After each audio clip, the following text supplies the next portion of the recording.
What would your family do if you died tomorrow? Would they mourn you, or would they fight over your money before your body was even cold? A Nigerian billionaire decided to find out the hard way. He faked his own death, hired cameras to watch his family's every move, and what he discovered about the people closest to him will leave you speechless. This isn't just a story about money and betrayal. This is about the difference between being loved for who you are and being loved for what you have. And if you've ever wondered whether the people in your life truly care about you or just what you can do for them, this story will hit you like a punch to the gut. Before we dive into this wild ride, hit that subscribe button, because stories like this, about family, loyalty, and the lengths people go to discover the truth, these are the conversations we need to be having. Let me tell you about Emeka Okafor. At 62 years old, Emeka had built an empire that stretched across West Africa. Starting with a single electronics shop in Computer Village, Lagos, he had grown his business into a telecommunications giant worth over 12 billion naira. His compound in Banana Island was legendary: 15 bedrooms, a helipad, and security that rivaled government houses. When Emeka drove through Lagos in his armoured Bentley, traffic parted like the Red Sea. But for all his success, Emeka was carrying a burden that money couldn't fix. His family was bleeding him dry. Every phone call was a request for money. Every family gathering became a subtle negotiation for larger allowances. Every birthday, wedding, or holiday was an opportunity for someone to remind him how much they needed his help. His wife, di.ed, had stopped pretending to love him years ago. She lived in the east wing of their mansion, spoke to him only when necessary, and spent her days shopping online for things she'd never use. His eldest son, Kelechi, was 35 and had never held a real job. Why would he? Dad's money meant he could buy cars, throw parties, and live like a prince without any responsibilities. His daughter Kioma was studying medicine in London, or supposed to be. Emeka suspected she was spending more time in Harrods than in lecture halls based on the bills that arrived monthly. And then there was his younger brother Ikenna, who called himself Emeka's business partner, but whose main contribution was showing up with his palms stretched out whenever profits were discussed. The breaking point came during his birthday celebration 3 months ago. Emeka had thrown a lavish party at the Oriental Hotel. Politicians, business leaders, celebrities, everyone who mattered in Lagos was there. But as he watched his family work the room, he noticed something that made his stomach turn. None of them was celebrating him. They were networking. Kelechi was promising potential business partners access to his father's connections. Kioma was telling her friends about the new car she'd be getting next month. Adayes was complaining to other wives about how stingy Emeka had become lately. And Ikenna was literally handing out business cards, describing himself as the chief operating officer of companies he had never worked for. That night, lying alone in his king-sized bed while his wife slept in her separate room, Emeka made a decision that would shock Nigeria. He was going to die. Not really, of course. But as far as his family would know, Emeka Okafor would suffer a massive heart attack, die instantly, and leave behind a will that would reveal who really deserved his fortune. The plan took 6 weeks to arrange. First, Emeka contacted his most trusted friend, Dr. Chukwudi Eze, a cardiologist who had known him for 30 years. Chukwudi owed Emeka several favors, including the funding for his private hospital in Abuja. "You want me to do what?" Dr. Chukwudi had asked when Emeka explained the plan. Declare me dead. Issue a death certificate. Make it official. Emeka, this is madness. This is necessary, Emeka replied. I need to know who loves me and who loves my money. And I can't know that while I'm alive to keep giving them both. Next, Emeka hired a private security company, not the usual corporate types, but specialists in surveillance and investigation. He wanted cameras installed throughout his house, his office, and anywhere his family might gather. He wanted their phones monitored, their conversations recorded, their true feelings documented. Finally, he rented a modest 2-bedroom apartment in Ikeja, far from the luxury of Banana Island. For the next 40 days, this would be home. On a Tuesday morning in September, Emeka Okafor officially died.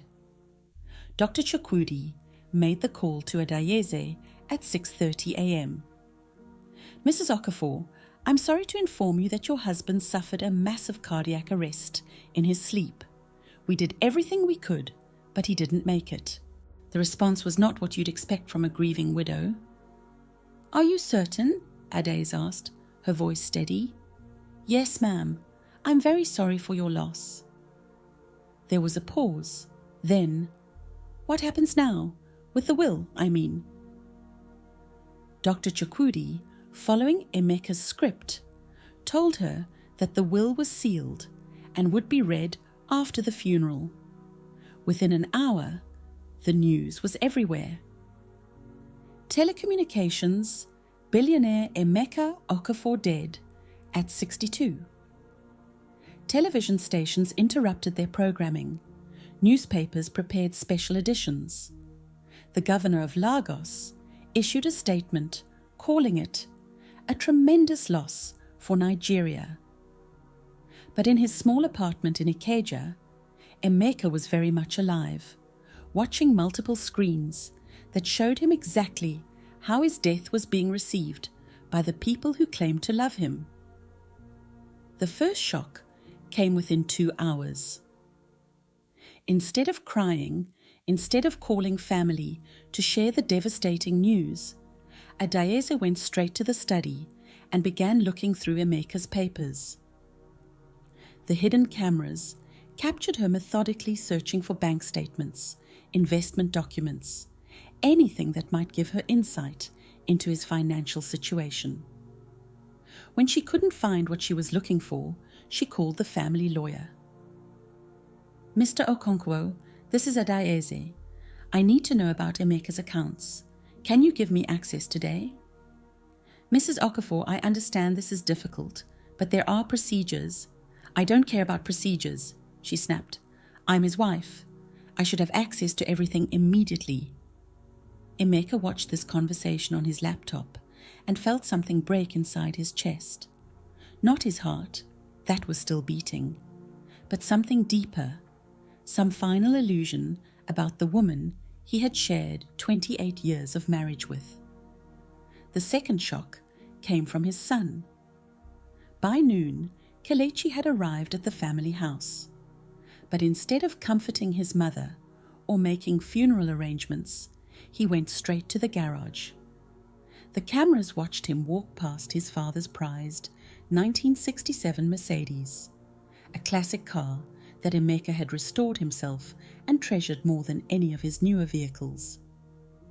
Kelechi didn't even glance at it. Instead, he got into Emeka's newest acquisition, a 2023 Lamborghini Aventador worth 200 million naira. He drove it straight to a luxury car dealership in Victoria Island. I want to sell this, he told the dealer, tossing the keys on the desk like they were worthless. Sir, this is a beautiful vehicle. May I ask why you're selling? My father just died, Kelechi said without emotion. I need liquid cash more than I need cars. The dealer, recognizing the Okafor name, offered his condolences. Kelechi brushed them off. Just give me the best price you can. I have other things to sell. That evening, Kelechi was at Club Quillox, buying drinks for strangers and posting on social media.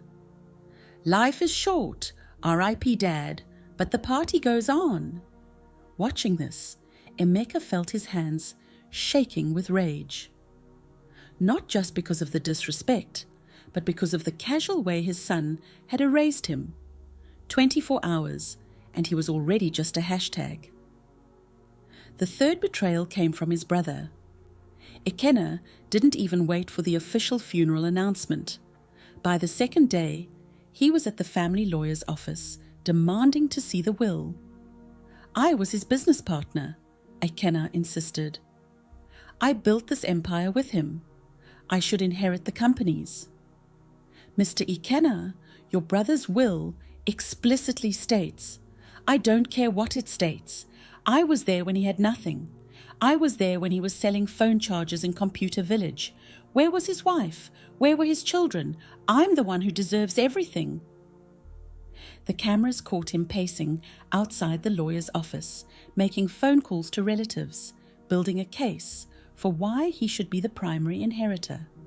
Uncle Emeka was losing his mind lately, Emeka heard his brother tell their cousin. Spending money on nonsense, making bad business decisions. When I inherit the companies, I'm going to bring them back to profitability. Companies that were already generating billions in profit annually. But then came the surprise that made Emeka's eyes fill with tears. His daughter Kioma flew back from London immediately. Not to claim inheritance or fight over money, but to sit in her father's chair in his study and cry. The cameras captured her holding one of his favorite books, a worn copy of Things Fall Apart, that he had owned since university. She pressed it to her chest and sobbed like her heart was breaking. I'm sorry, Daddy, she whispered to the empty room. I'm sorry. I never told you I loved you enough. I'm sorry I only called when I needed money. I'm sorry I was too busy to spend time with you. She didn't touch his papers, didn't search for bank statements, didn't call lawyers. Instead, she went to his wardrobe and began carefully folding his clothes, preparing to donate them to charity. These suits cost more than some people make in a year, she said to herself. Daddy would want them to help someone who needs them. As she worked, she found a letter in one of his jacket pockets. A letter he had written to her months earlier, but never sent. In it, he told her how proud he was of her intelligence, how much he loved their conversations about books and politics, how he hoped she would use her medical degree to help people, rather than just make money. Kioma read the letter 3 times, crying harder each time. I'm going to make you proud, Daddy, she said to his photograph. I'm going to finish medical school properly. I'm going to help people. I'm going to be the daughter you deserved. Watching this, Emeka realized that he did have one family member who truly loved him. One person who grieved for the man, not the money. But the most shocking revelation was yet to come. On day 10 of his death, Emeka watched his wife do something that made him understand why she had seemed so cold for the past few years. Adaeze didn't know about the cameras. She thought she was alone in the house. And in that privacy, she did something unexpected. She went to Emeka's study, sat in his chair, and began to write in a journal. Day 10 without you, she wrote. I know everyone thinks I'm handling this too well, that I should be crying more, falling apart more. But you know, I was never good at showing emotions in public. Emeka leaned closer to his screen, reading over her shoulder through the hidden camera. I miss our late-night conversations, she continued. I miss the way you used to explain business deals to me, asking for my opinion, even though we both knew you'd already made up your mind. I miss the man who used to bring me pepper soup at 2 a.m. when I was studying for my master's degree. Emeka's breath caught. He had forgotten about those nights 20 years ago when Adaeze was pursuing her MBA while raising young children. He had forgotten how he used to sneak out to buy her favorite food from a 24-hour spot in Surulere, how they used to plan the future together. "I know I became distant," she wrote. "I know I stopped being the wife you needed, but it hurt too much to love someone who was always giving himself away to everyone else. Your brother, your friends, your business partners, everyone got pieces of you until there was nothing left for me." She paused, wiping tears that the public never saw. "I started protecting myself by caring less. It was easier than competing with the whole world for your attention. But I never stopped loving you. I just stopped showing it." This changed everything. Emeka realized that his wife's coldness hadn't been about greed or lack of love. It had been about self-preservation. She had been protecting herself from the pain of loving someone who was always pulled in 100 different directions. But there was more. "I've been meeting with lawyers," she wrote, "not to grab your money, but to make sure your charitable foundation continues. I know you wanted to build schools in your village. I know you wanted to provide scholarships for poor children. I'm going to make sure that happens, even if your family fights me on it. And I'm going to tell Kioma the truth about her trust fund, that you set aside 50 million naira for her education and future children, separate from the will, because you wanted her to have security no matter what happened to the business. She was protecting his legacy and his daughter's future, not trying to steal from them." The 40th day arrived faster than Emeka expected. The memorial service was set for 2 p.m. at the Cathedral Church of Christ on Lagos Island. Every important person in Nigeria would be there. The president was sending a representative, business leaders, politicians, celebrities. It would be the funeral of the decade. Emeka dressed carefully that morning, white agbada, carefully ironed, his best shoes, the gold watch his father had given him when he started his first business. He looked like a man going to meet his destiny. At exactly 2:30 p.m., when the service was in full swing, when the pastor was delivering a eulogy about Emeka's contributions to Nigeria, the back doors of the cathedral opened, and Emeka Okafor walked in, alive. The reaction was immediate and chaotic, screaming, fainting, people running toward the exits, convinced they were seeing a ghost, security guards reaching for their weapons before realizing what was happening. But Emeka walked calmly down the center aisle, his eyes fixed on his family in the front row. Kelechi was the first to see him. His son's face went through several expressions: shock, fear, confusion, then something that looked like anger. Ikenna literally fell out of his chair. Adaeze's hand flew to her mouth, her eyes filling with tears that this time everyone could see.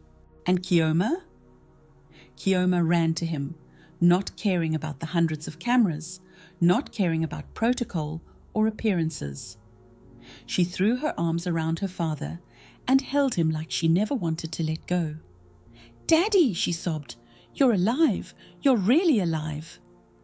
"Yes, my daughter," Emeka said, his voice carrying across the silent cathedral. "I'm very much alive, and I've been watching." He walked to the podium where the pastor had been delivering his eulogy. "Thank you all for coming to celebrate my life, Ban," he said, his voice steady despite the chaos around him. "It's not often a man gets to attend his own funeral and hear what people really think of him." The crowd was starting to settle, though phones were recording everything, and the murmurs of confusion filled the air. "For the past 40 days, Emeka continued, I have been very much alive, watching how my family responded to my death. I wanted to know who loved Emeka the man and who loved Emeka the ATM. He pulled out a stack of papers, legal documents that everyone recognized as a will. I had cameras installed throughout my house and office. I recorded every conversation, every action, every true emotion.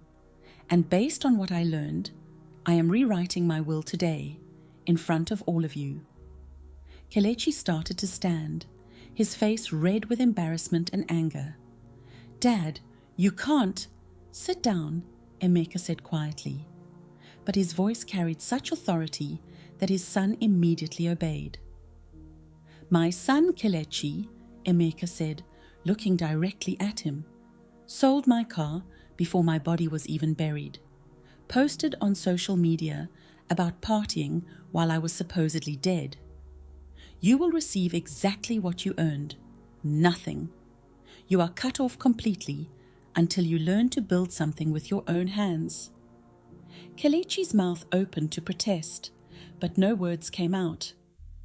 My brother Ikenna, Emeka continued, spent 40 days trying to steal companies he never helped build, telling people I was losing my mind.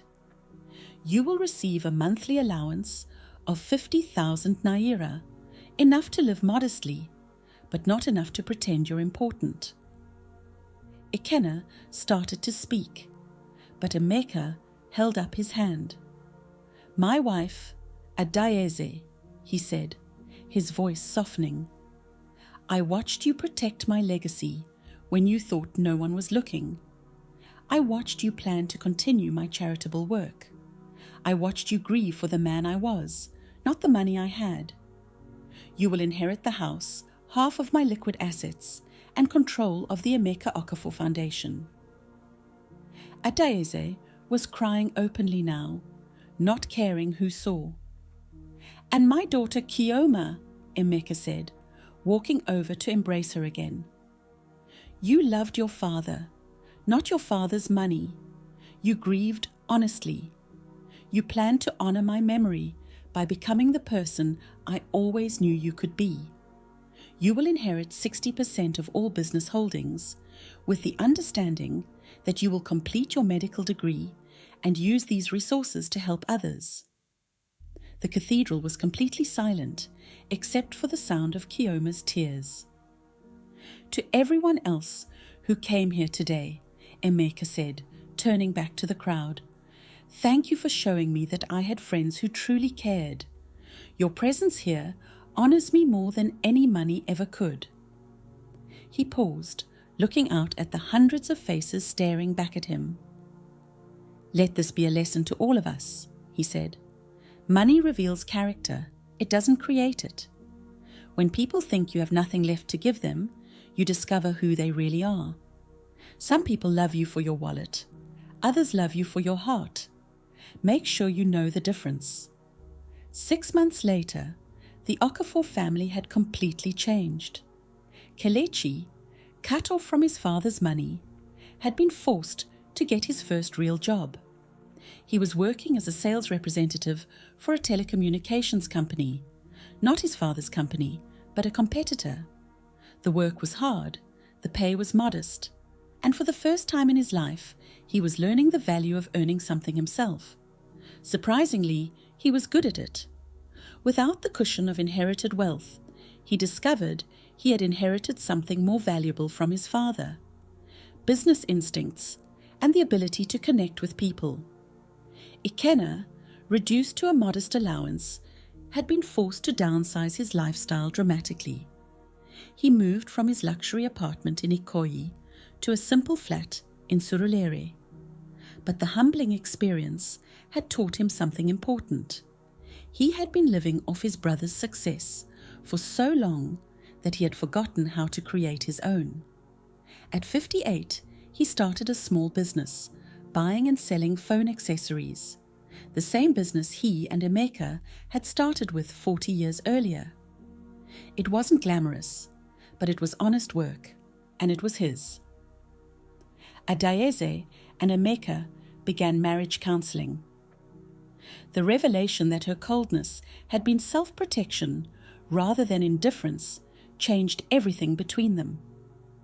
They started having those late-night conversations again, making plans together, remembering why they had fallen in love in the first place. The Emeka Okafor Foundation, under di.ed's management, built 3 schools in rural communities and provided scholarships to 50 students from poor families. And Kioma returned to London and threw herself into her medical studies with new purpose. She graduated at the top of her class and specializes in pediatric cardiology. She splits her time between London and Lagos, providing free heart surgery for children who couldn't otherwise afford it. But the most important change was in Emeka himself. He learned that testing people's love might give you information, but it doesn't give you happiness. The 40 days he spent watching his family's worst moments had taught him about their character, but it had also taught him about his own. He had been so busy providing for everyone that he had forgotten to be present with anyone. He had given them money instead of time, gifts instead of attention, opportunities instead of guidance. The fake death had revealed his family's flaws, but it had also revealed his own. Now, at 63, Emeka spends less time in boardrooms and more time with the people who matter. He takes Adaeze on trips they plan together. He has dinner with Kioma when she's in town, asking about her life, not just her grades. He even has coffee with Kelechi once a month, watching his son build something he can be proud of. And he never again wonders whether people love him for himself or his money, because he learned something more important. Love isn't something you test. It's something you build, day by day, choice by choice, conversation by conversation. The billionaire who faked his death to test his family learned the most valuable lesson money can't buy. The people worth loving are the ones who love you even when you're not perfect, even when you have nothing to give them, even when you make mistakes that hurt them. And sometimes the person who needs testing isn't your family. Sometimes it's yourself. If this story made you think about the people in your life differently, share it with someone who needs to hear it. Hit that notification bell for more stories about family, loyalty, and the complex ways we show love. And remember, the next time you wonder whether someone truly cares about you, ask yourself whether you've given them reasons to love you beyond what you can provide. Because at the end of the day, we all want to be loved for who we are, not what we have. But we also have to be worthy of that love